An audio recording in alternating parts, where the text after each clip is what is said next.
Senate Bill 294 by Senator Pan, enacting to public employment. Senator Pan.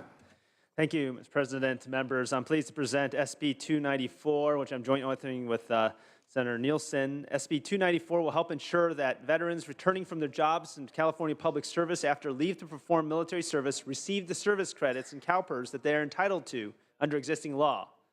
This bill requires CalPERS-covered employers within 30 days of their veterans' return to employment to inform veterans of their right to receive service credit for their military service and to provide veterans the necessary form to claim that service credit with CalPERS. Also requires the employers to provide a one-time general letter to all employees by April 1st, 2017, informing them of returning veterans' rights to the service credit and to ensure that all veterans who have already returned to active employment know about their rights. Because the current form CalPERS uses for this particular function is confusing, the bill requires CalPERS to create a separate and unique claim form for this type of service credit. It clearly states that the service credit does not result in any cost to the veteran. SB 294 will also require CalPERS employers to inform new hires that veterans have a right to purchase service credit in CalPERS for pre-employment military service. Again, this bill is jointly authored with Senator Nielsen and has already received broad support. I respectfully ask for an aye vote. Thank you. Members, debate or discussion on this item. Senator Nielsen. Mr. President, ladies and gentlemen of the Senate, I urge an aye vote, again, for our veterans. Because they have been deployed and because they have residency connections in another state, but they have rights within this state, they are at a disadvantage, don't know about benefits that they may be eligible for. This just requires them to be informed and to have the opportunities that these deserving veterans should have. One of our missions in the Veterans Committee has been and will continue to be making sure our veterans know what is available to them and to assist them in securing those necessary and warranted benefits. I urge an aye vote. Members, additional debate or discussion on this item. Seeing and hearing none, is there objection to using a unanimous roll call? Seeing and hearing none, ayes 38, no 0, the measure passes.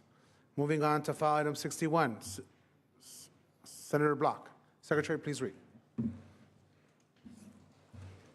Senate Bill 488 by Senator Block, an act relating to insurance. Senator Block.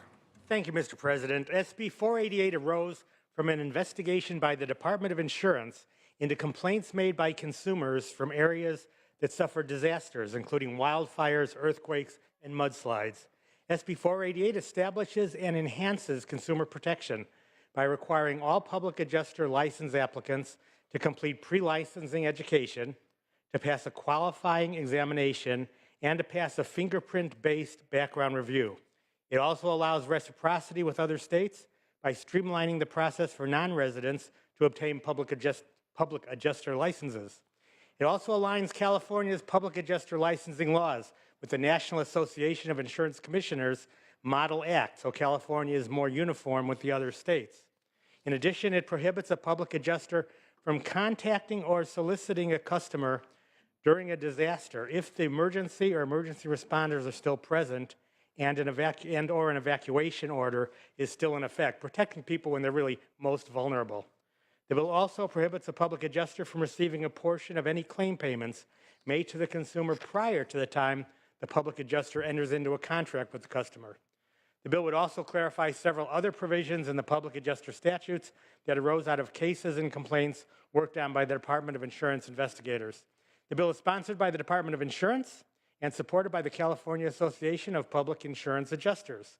There is no known opposition, and we've pledged to work with stakeholders on a few remaining issues once the bill reaches the Assembly. The bill received bipartisan, unanimous support in the Senate Insurance Committee, and I respectfully ask for your aye vote.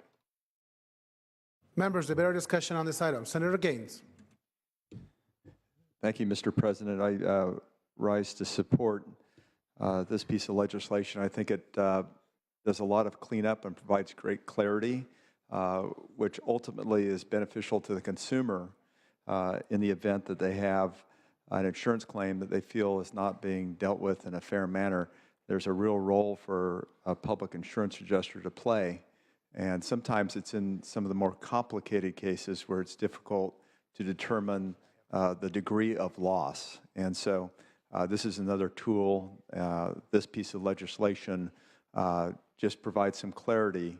But I think that the great aspect is that the consumer has the ability to use a public insurance adjuster. I urge an aye vote. Thank you. Members, additional debate or discussion on this item? Senator Block, would you like to close? I just urge your aye vote. Thank you. Members, is there any objection to using our unanimous roll call? Seeing and hearing none, ayes 38, no zero, the measure passes. Moving on to file item 63, Senator Monning. Oh, I'm sorry, file item 62. Senator Allen, are you prepared to take up this item? Secretary, please read. Senate Bill 778 by Senator Allen, enacting to professions and vocations. Senator Allen. Thank you, Mr. President and members. This bill, SB 778, seeks to address a dated notion that currently is perpetuated by a few oil change shops that all cars must have their oil changed every 3,000 miles. This was true decades ago, but automakers and oil manufacturers have made significant advancements in the longevity of motor oil. In fact, a majority of vehicles now only need to have their oil drained and replaced every 7,500 to 10,000 miles, according to the manufacturers themselves. And high-quality oils can last even longer than that. We've got some in my office that goes for 20,000 miles. Yet, when you bring your car into the shop, there are some shops that still put 3,000 miles on that window sticker they use to remind you when you need to come back. And of course, many busy drivers just simply rely on those stickers. When these shops fall back to 3,000 miles, consumers waste time and money with unnecessary oil changes, but it also wastes oil and increases the amount of oil flowing into our waste stream and potentially polluting our coasts and waterways. So this bill specifically targets this problem by requiring oil shops to just simply follow the oil drain interval specified in the vehicle owner's manual when recommending the date or mileage for the next oil change on the window sticker, or however they inform customers of when they should come back in. However, the bill does recognize, and I spoke with one of the senators about this just now, that some drivers may still want to come in for a change early, or if they have a particularly strange or more intense way of driving, after discussions with the shop specialist, they can agree that because of their driving habits, a different interval is warranted, and that can then be reflected in the sticker that's put into the window. So there's a specific language in the bill that allows a consumer to choose what to put on the sticker. But ultimately, this is a common sense measure to ensure consumers are given the correct information about their change interval, saving drivers money, reducing oil waste.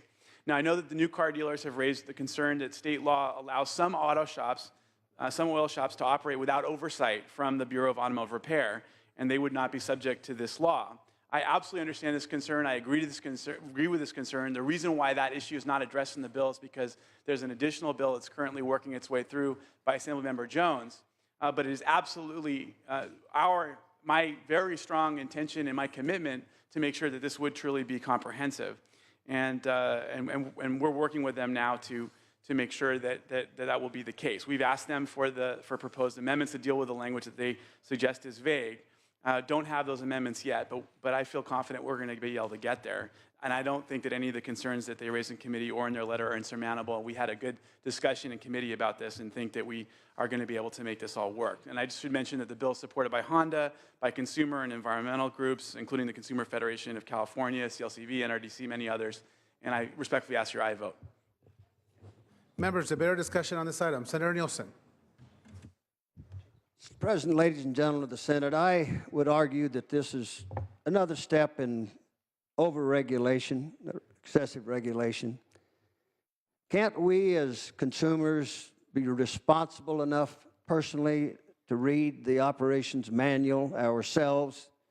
Must we have government tell us everything? I think we don't have to have that.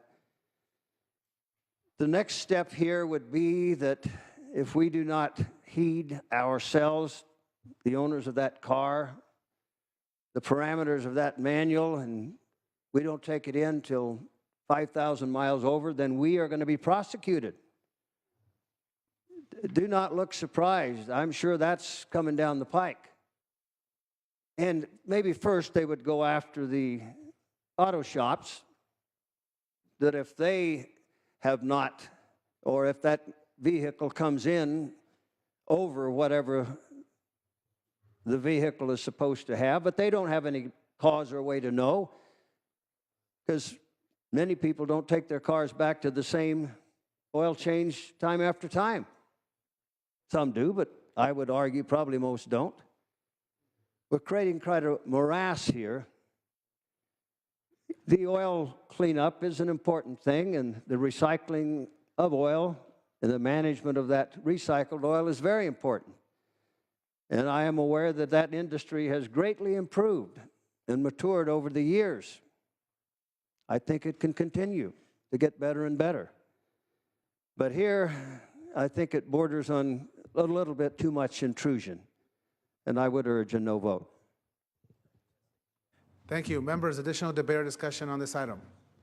Senator Allen, would you like to close? I have the utmost respect for the senator. I will say that this actually respects the owner's manual itself. It asks us to look to the owner's manual. It asks us to look to the manufacturer's recommendation in determining what the recommendation should be to the driver as to how often they decide to change their oil.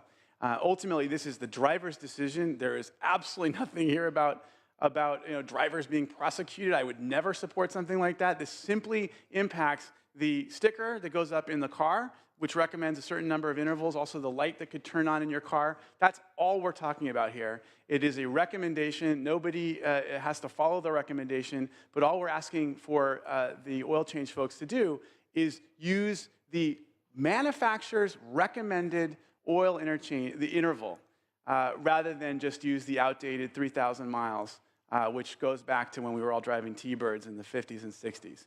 So I wasn't even alive then. So that's all we're talking about here. This is just respecting the manufacturer's recommended interval. If we're going to be putting these stickers up, they should reflect modern science, modern technology, and the manufacturer's recommended oil change intervals. So I respectfully ask for an aye vote. Thank you. Secretary, please call the roll. Allen. Aye. Anderson. Bates. Bell. Aye. Berryhill. No. Block. Aye. Canella. De Leon. Aye. Fuller. No. Gaines. No. Galgiani. Glazer. Hall. Aye. Hancock. Aye. Hernandez. Aye. Hertzberg. Hill. Aye. Hueso. Huff. No. Jackson. Aye. Lara. Aye. Leno. Aye. Leva. Aye. Liu. Aye. McGuire. Aye. Mendoza. Aye. Mitchell. Aye. Monning. Aye. Morlock. Morrell. No. Wynn. No. Nielsen. No. Pan. Aye. Pavley. Aye. Roth. Aye. Runner. No. Stone. Vidak. No. Wykowski. Aye. Wolk. Call the absent members. Anderson, no. Bates.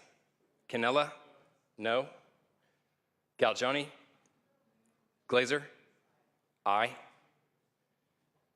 Hertzberg. Hueso. Morlock. No. Stone. Wolk. Ayes 22, noes 12, the measure passes. Moving on to file item 63, Senator Monning. Secretary, please read.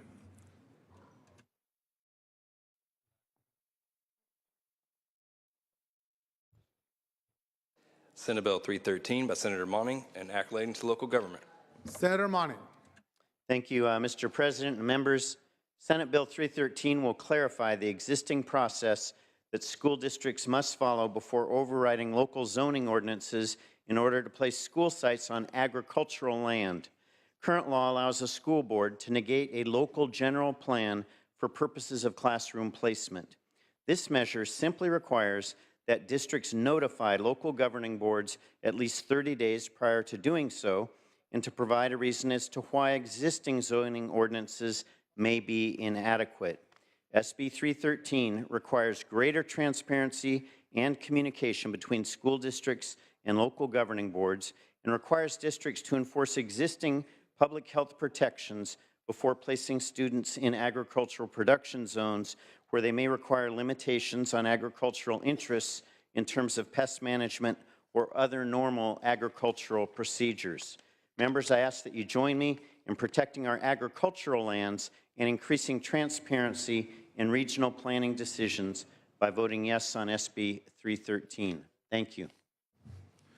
Members, debate or discussion on this item. Senator Fuller.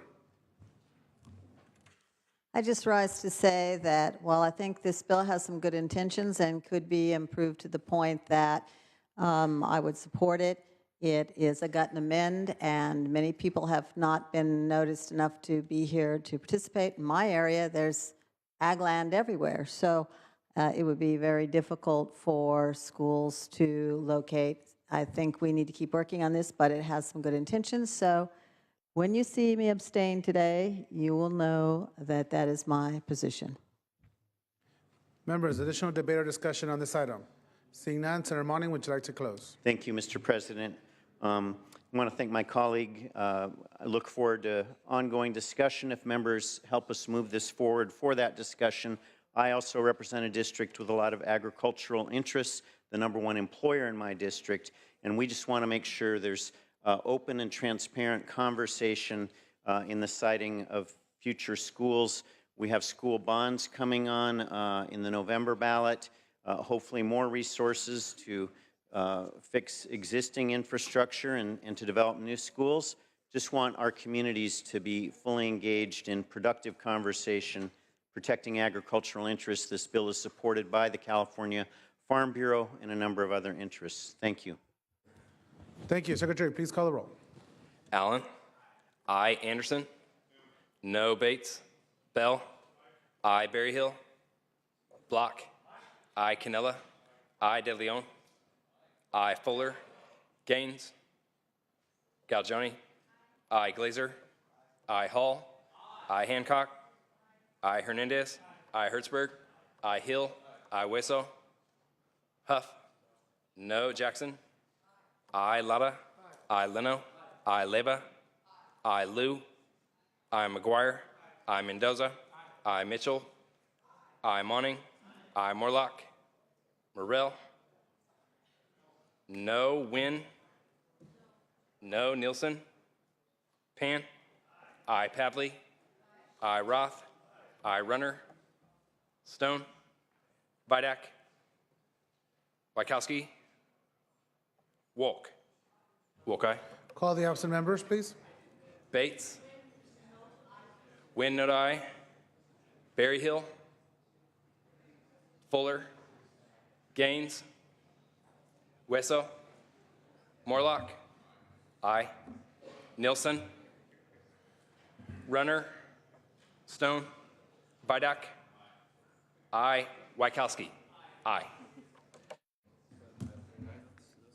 Ayes 29, noes 3, the measure passes. Members, we are going to move to Assembly third reading. File item 64. It's file item 64. Senator McGuire. Secretary, please read. Assembly Bill 21 by Assemblymember Wood, an act relating to medical marijuana and declaring the urge thereof to take effect immediately. Senator McGuire. Thank you so much, Mr. President. Good afternoon. I rise today on behalf of my colleague, Assemblyman Jim Wood, to present Assembly Bill 21. I'd like to start out by thanking Chair Hertzberg and Chair Hernandez, and of course our pro tem, for the hard work and collaboration with Assemblymember Wood on crafting this bill. And I also want to say a deep thanks to the Assemblyman for the many hours he dedicated to this fix. As this body well knows, the Medical Marijuana Regulation Safety Act was passed and signed by the governor last year. AB 21 makes two desperately needed corrections to the language originally embedded in the Assemblyman's bill. It deletes language inadvertently left in AB 266 that required local jurisdictions to develop regulations for the cultivation of medical marijuana by March 1st of this year. AB 21 removes this deadline to give cities and counties more time to work on measures regulating medical marijuana. This bill contains an urgency clause, so delete the March 1st date from law immediately after the governor signs it. This way, cities and counties don't have to pass placeholder bans restricting access to patients and primary caregivers.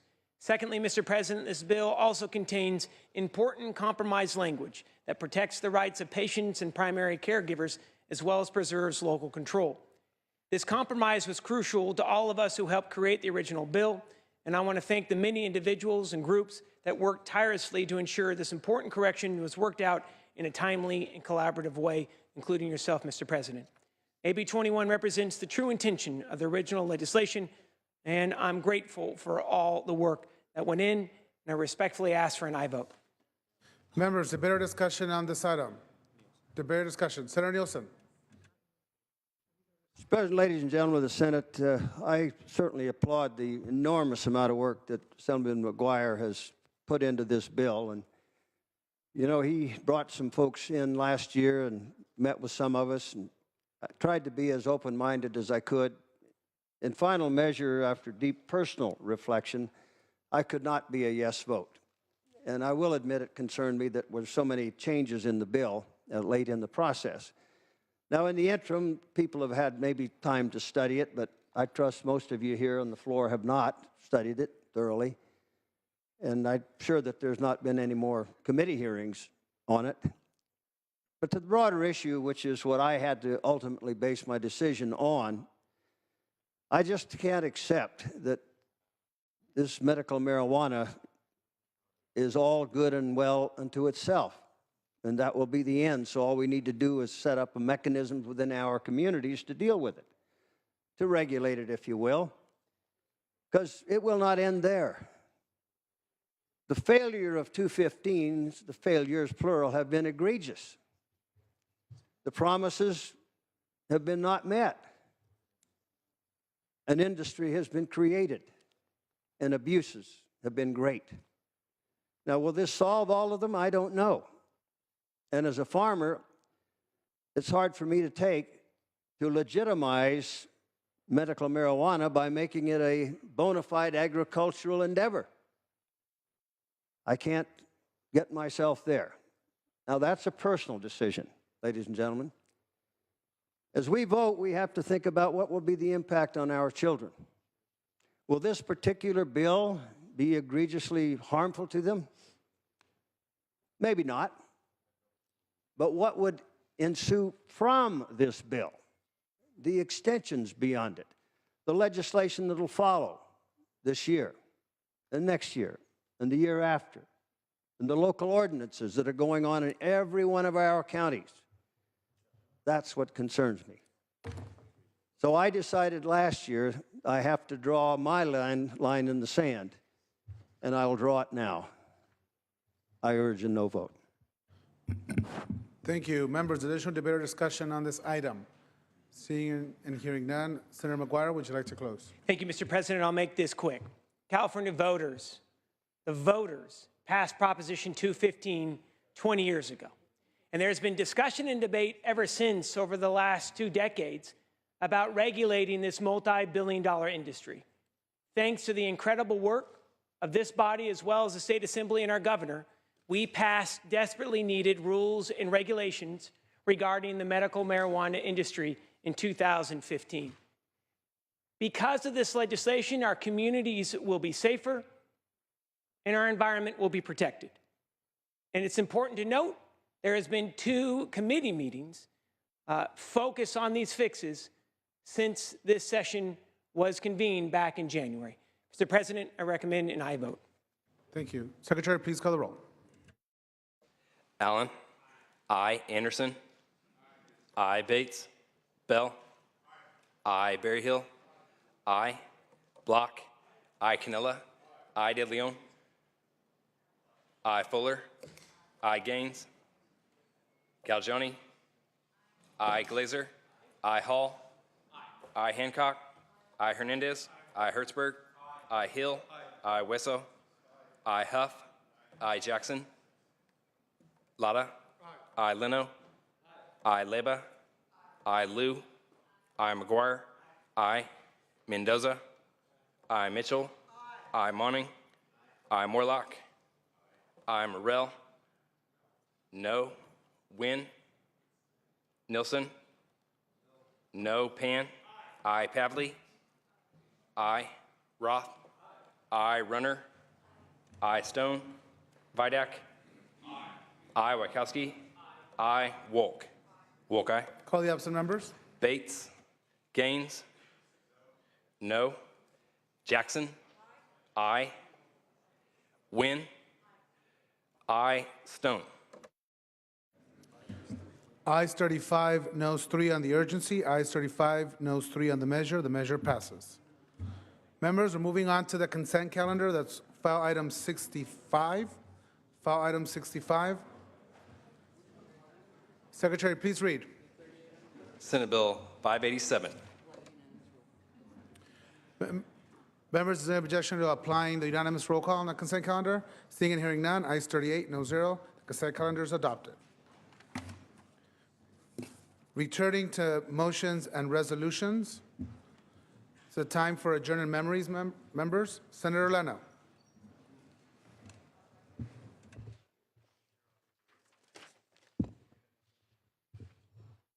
Thank you, Mr. President. Colleagues, I'm sorry to say I have yet another distinguished constituent from the 11th Senate District who has died recently. This would be Daly City Council member Carol Klatt. Carol is a not only well-respected and well-known individual from Daly City in San Mateo County, but also one of the more extraordinary people I've met since I've been representing San Mateo County in this district. She is a mom who got engaged, and I think we all know the power of that kind of passion and focus. She started 50 years ago as a Girl Scout leader in her neighborhood, soon became a neighborhood leader, community leader, became fascinated by the workings of the Daly City Council, attended every one of its meetings, and soon was elected for a 21-year experience on the Daly City Council. She never missed a meeting, she never missed a community event, and never was short of time to deal with a constituent or an issue of concern to them. We became very good friends, and it's very sad to recognize that she's now no longer with us. Just a couple years ago, upon her retirement from the City Council, she and her husband moved to Las Vegas to be close to her son, Anthony, and his husband, Tim, who's also a good friend of mine. She's further survived by daughters Debbie and Kim, 7 grandchildren, and 7 great-grandchildren. And I thank you in joining me in sending condolences to the family and in recognizing a very accomplished life of public service. Thank you, Senator. Please bring Mrs. Klatt's name to the desk so she may be properly memorialized. Senator Pavley. Thank you very much. I'm rising to adjourn the memory of Glenn Fry. He died last week on January 18th at the age of 67 of complications from a 15-year battle with rheumatoid arthritis. Originally from Detroit, he moved, like so many young musicians did, to LA. He, back in 1970, was a backup singer with Don Henley for Linda Ronstadt, and the rest is history. They added 2 more musicians and soon co-founded the Eagles. Glenn was the lead guitarist, singer, and often wrote their songs. The Eagles won 6 Grammys, and Glenn Fry was inducted in the Rock and Roll Hall of Fame back in 1998, along with the other members of the band. Most of you probably remember and know Senator Laura, I won't be singing the songs. Heartache Tonight, or New Kid in Town, Desperado, Hotel California, Take It Easy, Peaceful Easy Feeling, or Tequila Sunrise, and the list goes on. The band broke up and reunited. I remember seeing him at the Arco Arena about 10 years ago. Glenn had been ill since October, and the Eagles had to postpone being honored at the Kennedy Center last December when he was still too ill to attend. He lived in Southern California and leaves behind his wife, Cindy, of 26 years, and 3 children. Well, I think you'll join me in hoping that Glenn is living it up now in the Hotel California and will finally be able to take it easy. I want to thank Glenn Fry for his music that impacted a generation of Americans. Thank you, Senator Pavley. Please send Mr. Fry's family our condolences on behalf of the Senate. Senator Hancock. Thank you, Mr. President. I rise today to adjourn in memory of Sylvia McLaughlin, a constituent, friend, and legendary California environmentalist.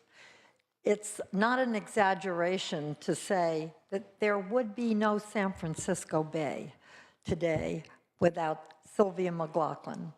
And you probably know the story that Sylvia was a faculty wife at Cal, and she and Esther Gulick and Kay Kerr, two friends, noticed that the bay was getting filled in and was really going to become a sort of muddy shipping channel if something didn't happen. And you have to remember that at this time there was no environmental movement, certainly no urban environmental movement. Private companies owned the entire shoreline. There were no rules against filling the bay, no Clean Water Act. Cities were using the bay as a garbage dump to fill in and at one point talking about shopping centers on the bay. That was in my hometown of Berkeley, and we had to stop that and finally get the East Shore State Park. But these three women,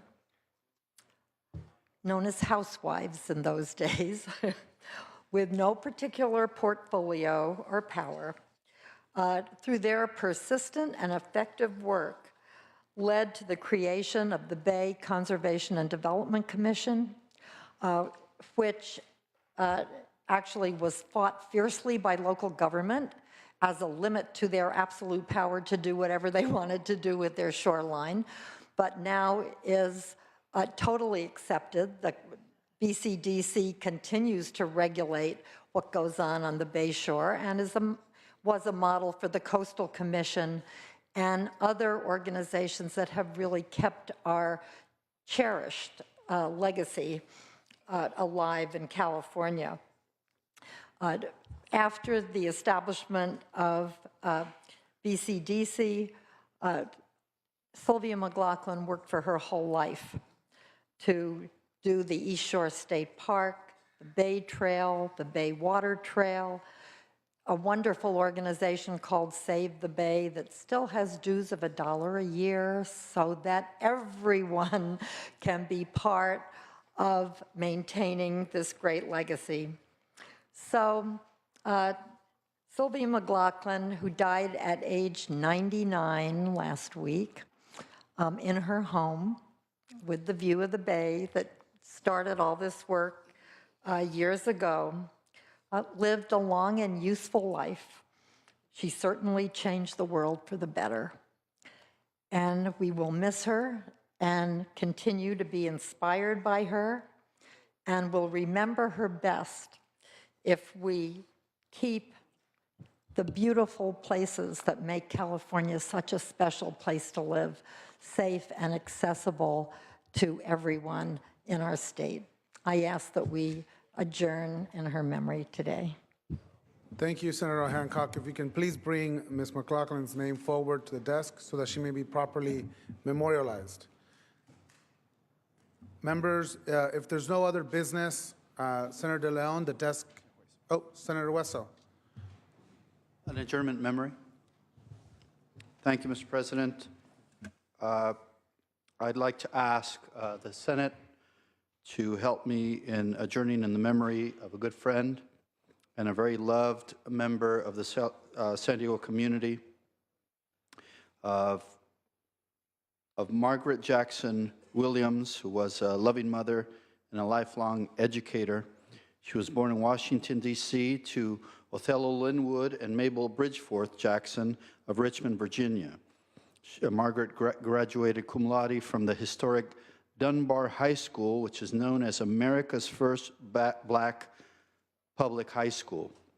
After graduating from Dunbar, she entered the D.C. Teachers College, which is now known as the University of the District of Columbia, to fulfill her dream of becoming a teacher. While working on her degree, Margaret held a full-time job at the U.S. Government Accounting Office and was raising 3 young children of her own. She persevered until she received her BA in elementary education in 1958. Margaret's biggest joy and greatest reward came from being a fearless, devoted single mother, and was also remembered for her unwavering devotion to teaching. She was a well-read, strong, beautiful, classy, caring woman. She was everyone's biggest cheerleader. Her favorite gift to each aspiring teen or young adult was a book chosen especially for them. She eventually met the Honorable Leon Williams, a much loved and admired pillar of the San Diego community. Many of us know him as the first African American to be elected to the San Diego City Council, and then shortly after that, the first African American to be elected to the San Diego County Board of Supervisors, where he gave unparalleled service to his community. Leon and Margaret married in May of 1993, and this is where she embraced her new family and immediately extended her heart to their blended family of 9 children and Leon's many brothers, sisters, and extended family. Her marriage to Leon began a life of dedication and commitment to the people of her home in Southern California. Margaret had a ready smile and a kind, encouraging word for everybody she met. Her living spirit will endure forever with all who knew her. She passed away peacefully on January 16th of this year, leaving behind her husband, the Honorable Leon Williams, and their 9 children and many grandchildren. I ask you to join me in adjourning in Lady Margaret's memory today. Thank you. Thank you, Senator Wessel. Please bring Ms. Williams' name forward so she may be properly memorialized. Members, is there any other adjourned memories? Seeing none, if there's no other business, Senator De Leon, the desk is clear. Thank you very much, Mr. President. Colleagues, we'll adjourn come Thursday morning, I believe at Tuesday morning. Tomorrow morning. I'm sorry, I got confused. Tomorrow at 10 a.m. Thank you. The Senate will be adjourned. We will reconvene Tuesday at 10 a.m., members.